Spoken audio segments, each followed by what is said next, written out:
बात बांग्लादेश की कर लेते हैं। बांग्लादेश में शेख हसीना के इस्तीफे के बाद भी हिंसा लगातार जारी है। बांग्लादेश में अब हिंदू मंदिर और हिंदुओं के घर जो कुछ भी इस दुनिया में है वो सारी की सारी चीजें उग्रवादियों के निशाने पर नजर आ रहे हैं। उपद्रवी लगातार इनको अपना निशाना बना रहे हैं। वहां से कई ऐसी तस्वीरें भी सामने आई है जिनमें कई मंदिरों में आग की लपटें दिखाई दे रही है, जबकि कई हिंदुओं के घरों को भी निशाना बनाया गया है। पंचगढ़ में हिंदुओं की दुकानों और घरों पर हमला किया गया। एक ही जिले में 12 घरों को आग लगा दी गई, जबकि दिनाजपुर में 10 घरों को उपद्रवियों ने जला दिया। खबर है कि लक्ष्मीपुर में 300 लोगों ने एक साथ हिंदुओं के घरों पर हमला बोल दिया है। उधर इस्कॉन मंदिर में भी तोड़फोड़ की गई है, जिसकी वीडियो सामने आई है।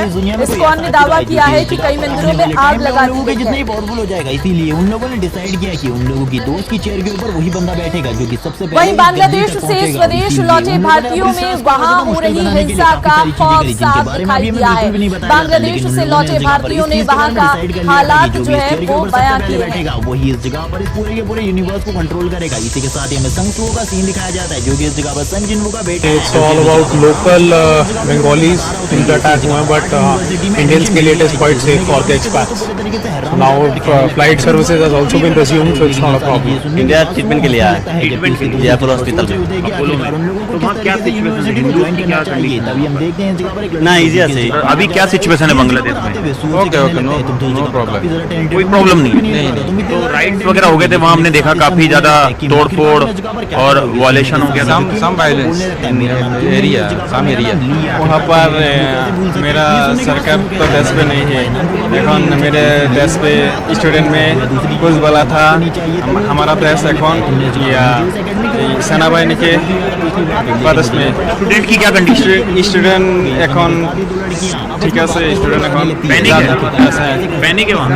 The ground realities army has taken over the situation and currently situation is जबकि इसे पता है कि good लापता हो चुके हैं, वो इस जगह पर एक ऑर्फन। सीएम भजनलाल का आज दूदू और सपोचा क्षेत्र का दौरा। सीएम 11:30 बजे जयपुर एयरपोर्ट से दूदू के लिए रवाना होंगे और दूदू के गाड़ोता में 75वां राज्य स्तरीय वन महोत्सव में शिरकत करेंगे। हरियाणा राजस्थान एक पेड़ मां के नाम के तहत वृक्षारोपण करेंगे। एसडीआरएफ कैंपस गाड़ोता में होगा वृक्षारोपण। दूदू से सपोचा के मीन धाम जाएंगे सीएम।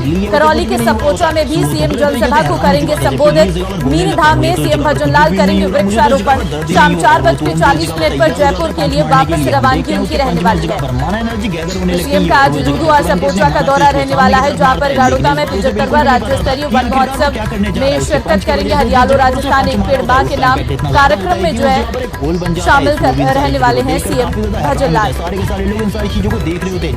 और अब खबर चित्तौड़गढ़ से आपको देंगे, जहां पर भीषण सड़क हादसे में 5 लोगों की मौत हो गई है।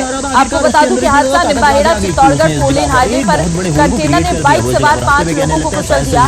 मौके पर ही सबकी जान चली गई। एक 3 साल की बच्ची छिटक कर दूर जा गिरी, उसे अस्पताल में भर्ती कराया गया है। हादसा मंगलवार देर रात हावलिया पुलिया के पास हुआ है। मरने वालों में पति पत्नी और उनके बच्चे भी शामिल हैं। एक बाइक पर 6 लोग सवार थे। निम्बाहेड़ा सदर थाना अधिकारी संजय शर्मा ने बताया कि हादसे की सूचना मंगलवार रात करीब 10 बजे बताया गया है कि शहर से 7 किलोमीटर दूर भावलिया गांव की पुलिया के पास किसी भारी वाहन ने एक बाइक को अपनी चपेट में लिया। दूसरी बिल्डिंग में क्लासेस होंगी क्योंकि इस जगह पर एक पोर्टल ओपन हुआ है, वो बोलने लगता है एक और पोर्टल ओपन। बात जोधपुर की करते हैं, जहां पर पानी में फंसे एक ही परिवार के 15 लोगों का रेस्क्यू कर लिया गया है। परिवार अपने खेत में फंस गया था। पुलिस एनडीआरएफ की टीमों ने सभी को रेस्क्यू किया है। रेस्क्यू के बाद प्रशासन ने राहत की सांस ली है। तो पूरे परिवार को फिलहाल रेस्क्यू कर लिया गया है। 15 लोगों का रेस्क्यू किया गया है। इस दौरान अब फिलहाल सभी सुरक्षित जगह पर पहुंच चुके हैं। अपने खेत में फंस गया था ये पूरा परिवार, और जहां पर लगातार रेस्क्यू ऑपरेशन किया गया और सभी लोगों को फिलहाल सुरक्षित बाहर निकाल दिया गया है। एसडीआरएफ और एनडीआरएफ की टीमें जो है वो लगातार वहां पर मौजूद रही।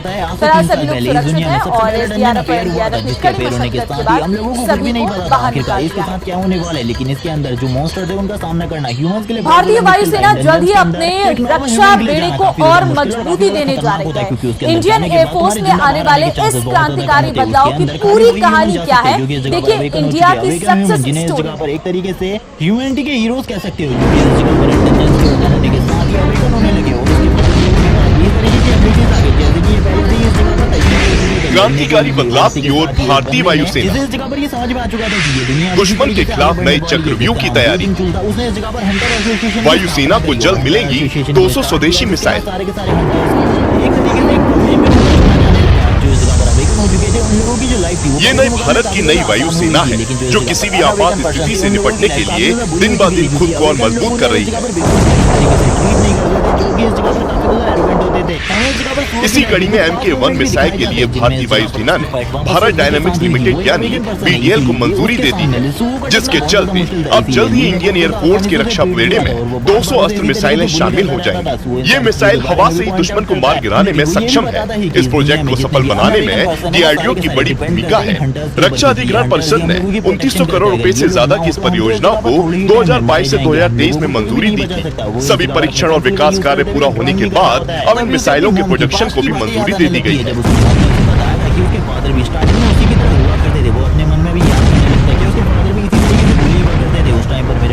अस्त्र मिसाइल को रूसी मूल के सुखोई 30 और स्वदेशी तेजस लड़ाकू विमान दोनों पर तैनात किया जाएगा।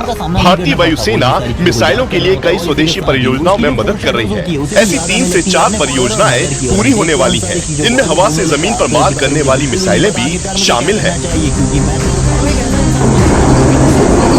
मैं इस जगह पर अपने लिए कुछ भी नहीं कर सकता। पाकिस्तान बॉर्डर से सटे जिलों में बन रहे फर्जी आधार कार्ड की जांच सीबीआई ने शुरू कर दी है। सीबीआई ने 3 आरोपियों के खिलाफ नामजद मामला दर्ज कर लिया है। इस मामले को राजस्थान सरकार ने 9 जुलाई को केंद्रीय जांच एजेंसी को स्थानांतरित कर दिया था। तो वो इस तरीके की लाइफ बिल्कुल भी नहीं जीते और इसी के साथ ही अपनी आंखों को ओपन कर लेते हैं और कहने लगते हैं आखिरकार मैं इन सारी चीजों के बारे में भी क्यों सोच रहा था। इसी के साथ ही उसके टीचर उसके पास आ जाते हैं और फर्जी आधार कार्ड मामले में सीबीआई जांच ड्रॉ कर रहे हो। ये सुनने के साथ ही 25,000 में फर्जी आधार कार्ड बनने का खुलासा। और इसी के साथ उसके टीचर बोलने लगते हैं बांग्लादेशी लोगों ने फर्जी आधार कार्ड ये जगह पर थोड़ा बहुत ह्यूमन के जैसा भी दिख रहा है। साइज से इस जगह पर तुमने एक ह्यूमनॉइड एंट बनाई है। ये सुनने के साथ ही सुबह बोलने लगता है आखिरकार मैंने क्या बनाया, मुझे तो कुछ भी समझ में नहीं आ रहा। राजस्थान ने हाल ही में एक रिपोर्ट के जरिए दिखाया था कि कैसे सालचौर में पाकिस्तान बॉर्डर से सटी सीमाओं पर फर्जी आधार कार्ड बनाए जा रहे थे, जिनमें छोटे बच्चों के फिंगरप्रिंट और रेटिना स्कैन का इस्तेमाल किया जा रहा था।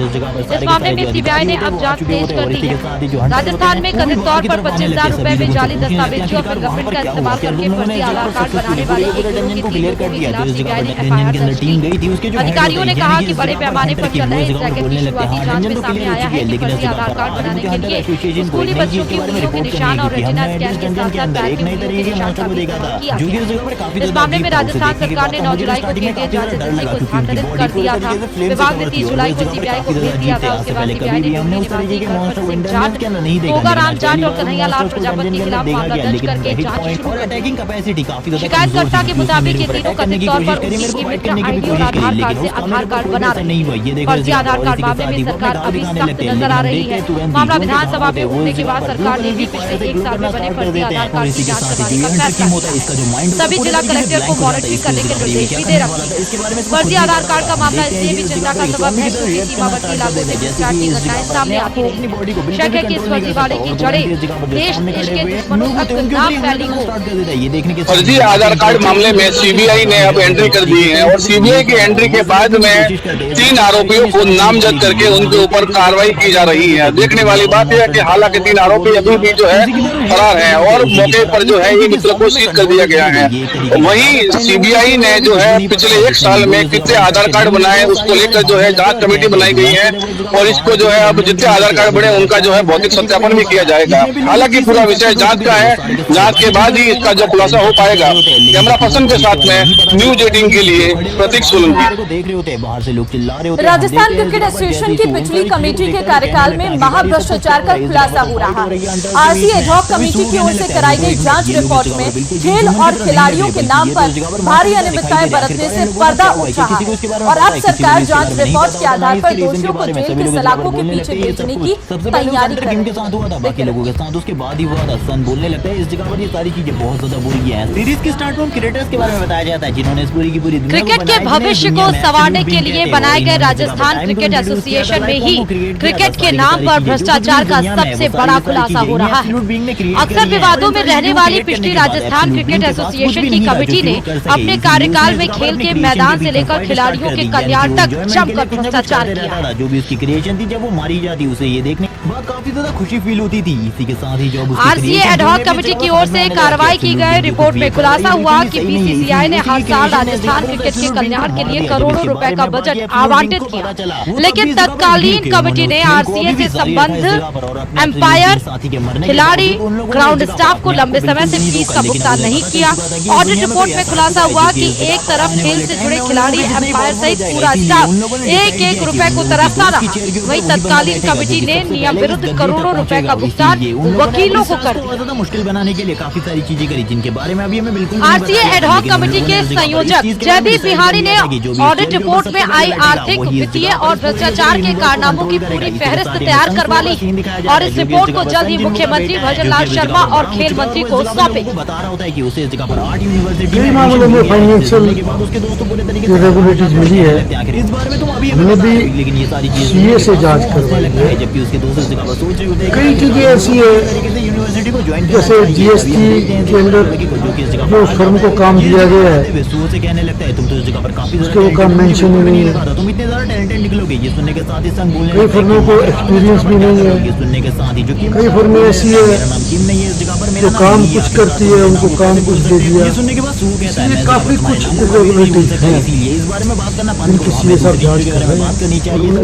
कहने लगता है तुमने इस जगह पर मुझे इस एकेडमी के ऊपर कंट्रोल क्रिमिनल पिछली बार तो, लेकिन मुझे लगता है ये बिल्कुल भी नहीं कर पाओगे। ये सुनने के साथ ही 2 लड़कियां आपस में बात आरसीए एडहॉक कमेटी की ओर से कार्रवाई की गई। जांच रिपोर्ट में कई बड़े चौंकाने वाले खुलासे सामने आ रहे हैं। क्रिकेट खेल को बेहतर बनाने के नाम पर नए स्टेडियम का निर्माण शुरू से ही भ्रष्टाचार की नींव पर खड़ा किया। पता है कि सूह के इस जगह पर पेरेंट्स चौंप स्टेडियम के निर्माण का कार्य ऐसी कंपनी को सौंपा गया जिसके पास भवन निर्माण का कोई अनुभव ही नहीं। सड़क निर्माण करने वाली छत्तीसगढ़ की एक कंपनी को पूरे स्टेडियम की निर्माण की जिम्मेदारी नियम विरुद्ध तरीके से सौंपी गई। स्टेडियम निर्माण के टेंडर से शुरू हुआ भ्रष्टाचार लगातार बढ़ता रहा। समझ में आ गया होगा इस जगह पर कि तो मेरे बराबरी का बिल्कुल भी नहीं है, लेकिन ये देखने और जो काम कंपनी को 300 करोड़ रुपए के टेंडर में आवंटित किया गया, उसी कंपनी को नियम विरुद्ध लाभ पहुंचाने के लिए उसी स्टेडियम के निर्माण काम की लागत बढ़ाकर 500 करोड़ रुपए तक कर दी। तुरंत इस जगह पर तैयार हो जाता है पंच मारने के लिए। हम देखते हैं उसके पंच में इस जगह पर माना। जांच रिपोर्ट में क्रिकेट मैचों के आयोजन में भी भारी अनियमितताएं सामने आई। One day international, Indian premier league और राजस्थान प्रीमियर लीग के आयोजनों में भी बड़ी धांधली की गई। इन मैचों के लिए तत्कालीन आरसीए कमेटी ने मैचों से संबंधित इवेंट के टेंडर जिन कंपनियों को सौंपे थे, उन कंपनियों ने फर्जी सिस्टर कंसर्न कंपनियों के जरिए काम कर राष्ट्रीय और अंतर्राष्ट्रीय मैचों के आयोजन में हुई इस धांधली में मैचों के दौरान सुरक्षा व्यवस्था, बाउंसर्स, स्टेडियम की सजावट, स्टेडियम का रखरखाव, टेंट डेकोरेशन, हाउस कीपिंग के साथ साथ मैचों में मनोरंजन के लिए नाचने वाली चीयर गर्ल्स के कामकाज में भ्रष्टाचार किया गया। राजस्थान क्रिकेट के सेकंड ईयर में पहुंच चुका था और वो बताने लगता है कि चेंज हो चुकी है अब इस दुनिया में, कुछ भी पहले जैसा नहीं रहा। इसी के साथ ही सूर की नजर साइड में पड़ती है, जिस जगह पर रही होती है इस जगह पर बताया जाता है कि आज इस जगह पर कोई भी क्लासेस नहीं होने वाली, बल्कि दूसरे क्लासेस होंगी, क्योंकि इस जगह पर एक पोर्टल ओपन हुआ है। जो लोग लगता है एक और पोर्टल ओपन हो गया, वो बताने लगते हैं कि इसके अंदर पहले से एक टीम करप्शन हुआ है, इसीलिए तुम लोगों को चिंता करने की तो नहीं है। सभी लोग इस जगह पर वीडियो बनाने लगते हैं कि कोई मानवीय भूल में शामिल नहीं। आखिरकार कितना टाइम लगने वाला है। बहरहाल राजस्थान क्रिकेट अकेडमी की एडहॉक कमेटी की ओर से पिछली कमेटी के कार्यकाल में हुई वित्तीय अनियमितताओं और भ्रष्टाचार की जांच रिपोर्ट तैयार कर भ्रष्टाचार में लिप्त दोषियों के खिलाफ एडहॉक कमेटी मुकदमा दर्ज करवाएगी। वहीं बीसीसीआई की ओर से खेल और खिलाड़ियों के कल्याण की राशि में हुई खसोट की जांच के लिए केंद्र सरकार की सीबीआई, प्रवर्तन निदेशालय जैसी एजेंसियों को भी जांच करने के लिए पत्र लिखने की तैयारी की जा रही है। न्यूज 18 राजस्थान, जयपुर से राकेश शर्मा। लेकिन इसके अंदर जो मॉन्स्टर थे उनका सामना करना ह्यूमंस के लिए बहुत ज्यादा मुश्किल था। वहीं कांग्रेस नेता सलमान खुर्शीद ने मंगलवार को एक अजीब तुलना कर दी। उन्होंने कहा कि बांग्लादेश में जो हो रहा है वो हमारे देश में भी हो सकता है, भले ही ऊपर से सब कुछ सामान्य दिख रहा हो। सलमान खुर्शीद पूर्व केंद्रीय मंत्री मुजीबुर रहमान की किताब Shikwa-e Hind the political future of Indian Muslim के विमोचन पर बोल रहे हैं।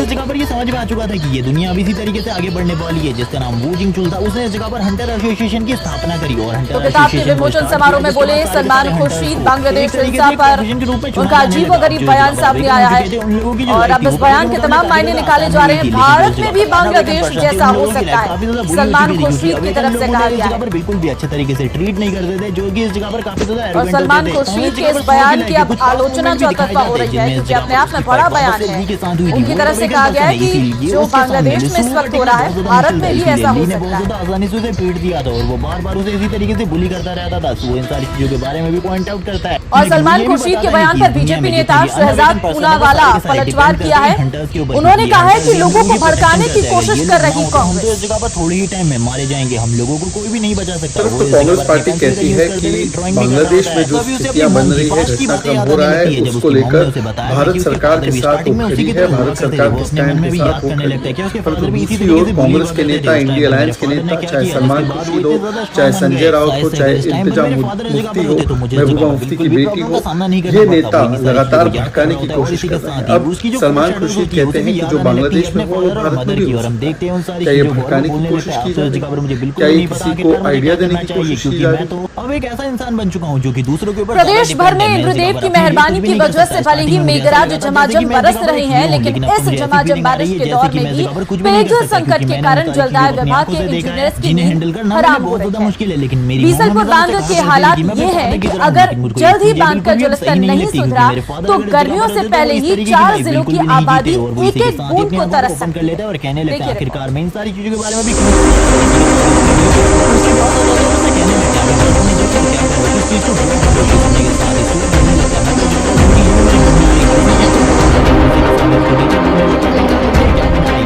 प्रदेश में झमाझम बारिश की वजह से नदी नाले उफान पर, तो कहीं भारी बारिश के कारण बाढ़ के हालात भी बने हुए हैं। लेकिन बीसलपुर बांध की प्यास नहीं बुझ पाई है। टोंक और अजमेर में रिकॉर्ड तोड़ बारिश के कारण सभी बांध, तालाब, ताल, नदी, नाले सब उफान पर। लेकिन स्थानीय बारिश का पानी बीसलपुर की प्यास बुझाने में नाकाम रहा। दरअसल बीसलपुर बांध में पानी का भराव इसके कैचमेंट एरिया के जरिए ही होता है। बांध का कैचमेंट एरिया का क्षेत्रफल चित्तौड़गढ़, राजसमंद, उदयपुर, भीलवाड़ा, बूंदी, अजमेर, केकड़ी जिलों के 27,836 वर्ग किलोमीटर में फैला हुआ है। जब इन सभी जिलों में अच्छी बारिश होती है तो कैचमेंट एरिया के माध्यम से बांध में पानी पहुंचता है। कैचमेंट एरिया के बड़े हिस्से को अभी अच्छे मानसून का इंतजार है। बीसलपुर बांध में जलभराव के लिए भीलवाड़ा के मेनाल से निकलने वाली मेनाली नदी, चित्तौड़गढ़ जिले की बेड़च नदी, राजसमंद से निकलने वाली बनास नदी, चित्तौड़गढ़ जिले की कोठारी नदी, अजमेर जिले की खारी और डाई नदियों में जबरदस्त उफान आने पर ही बीसलपुर बांध में पानी पहुंचता है। जैसा सभी को विदित है कि इस समय बीसलपुर में जो त्रिवेणी नदी से जहाँ से पानी आता है तो नदी से पानी नहीं मिल पा रहा है बीसलपुर को।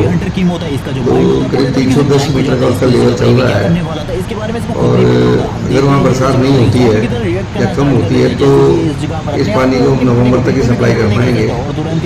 तो यदि बरसात होती है, पानी आता है जब, तो आगे उस हिसाब से प्लान करेंगे। नहीं तो फिर इस पर ये उच्च स्तर पर निर्णय करवाएंगे कि इसमें पानी की कटौती की जाए या अल्टरनेट दिया जाए, जो भी है इस पर निर्णय करवाएंगे। बीसलपुर बांध की पानी की आवक के रिकॉर्ड पर नजर डालें तो 85% पानी की आवक अगस्त और सितंबर महीने में होती रही है। इसके लिए पहले कैचमेंट एरिया पूरी तरह से रिचार्ज हो जाता है, लेकिन इस बार बांध का कैचमेंट एरिया ही रिचार्ज नहीं हो पाया। ऐसे में बांध में पानी पहुंचने की उम्मीद भगवान भरोसे ही रह गई। जलदाय विभाग के इंजीनियर इसलिए परेशान है क्योंकि बीसलपुर बांध में मौजूदा जल स्तर के हिसाब से दिसंबर 2024 तक ही पेयजल आपूर्ति की जा सकती है। बीसलपुर बांध में जल भराव की कुल क्षमता 38.5 टीएमसी है और अब बांध में करीब 13 टीएमसी पानी ही बचा है। एनजीटी के आदेशानुसार बांध में करीब 8 टीएमसी पानी जलीय जंतु और पर्यावरण की दृष्टि से बचाना अनिवार्य है, यानी करीब 5 से 6 टीएमसी पानी से ही राजधानी जयपुर जिले की ग्रामीण और शहरी आबादी, अजमेर जिले, केकड़ी, दूधू, टोंक सहित दौसा जिले की आबादी को पेयजल सप्लाई करनी है। बांध में मौजूदा जल स्तर से सिर्फ दिसंबर तक की पानी सप्लाई किया जा सकता है। इन सभी जिलों को पेयजल आपूर्ति दिसंबर तक करने के लिए बांध से पानी सप्लाई की कटौती शुरू कर दी गई। बांध से भीषण गर्मियों में जहां 560 MLD पानी प्रतिदिन जयपुर के लिए जा रहा था, उसमें अब कटौती करते हुए 500 MLD तक पहुंचा दिया गया। सही नहीं है, इसीलिए उसी की क्रिएशन ने इस जगह पर उस एब्सोल्यूट बीइंग को मार दिया। जब इसके 10.70 बारे में लेवल अभी कम है एब्सोल्यूट बीइंग को काफी। पता चला, वो तब भी इस जगह पर नहीं रुके, उन्होंने उस खेल को अभी भी जारी रखा। इस जगह लेवल पर हो जाता है तो फिर एब्सोल्यूट तो बीइंग काफी साथी के मरने के बावजूद उन लोगों ने इस जगह पर अपने आप को बिल्कुल भी नहीं रोका। लेकिन अब उन्हें पता चल चुका था कि इस दुनिया में कोई ऐसा आ चुका है जो कि इस जगह पर आने वाले टाइम में उन लोगों के जितना ही पावरफुल हो जाएगा। इसीलिए उन लोगों ने डिसाइड किया कि उन लोगों की दोस्त की जगह के ऊपर वही बंदा बैठेगा जो कि सबसे पहले इस गद्दी तक पहुंचेगा। विड्रॉल करना है उसको हमें कम करना थोड़ा होगा। सा मुश्किल बनाने के लिए काफी सारी चीजें करी जिनके बारे में अभी हमें बिल्कुल भी नहीं बताया जाता। लेकिन उन लोगों ने इस जगह पर इस चीज के बारे में डिसाइड कर लिया था कि जो भी इस चेयर के ऊपर सबसे पहले बैठेगा वही इस जगह पर पूरे यूनिवर्स को कंट्रोल करेगा। इसी के साथ ही हमें संसू का सीन दिखाया जाता है जो कि इस जगह पर सन जिन्नू का बेटा है। बीसलपुर बांध पर राजधानी सहित सभी जिलों की 70% से ज्यादा आबादी निर्भर है और उतना पानी ना तो कंटिजेंसी प्लान में लाया जा सकता है और न ही बीसलपुर बांध के मौजूदा जल स्तर से लाया जा सकता है। ऐसे में सरकार के सामने गर्मियों से पहले ही पानी का संकट भरी सर्दियों में ही पसीने ला सकता है।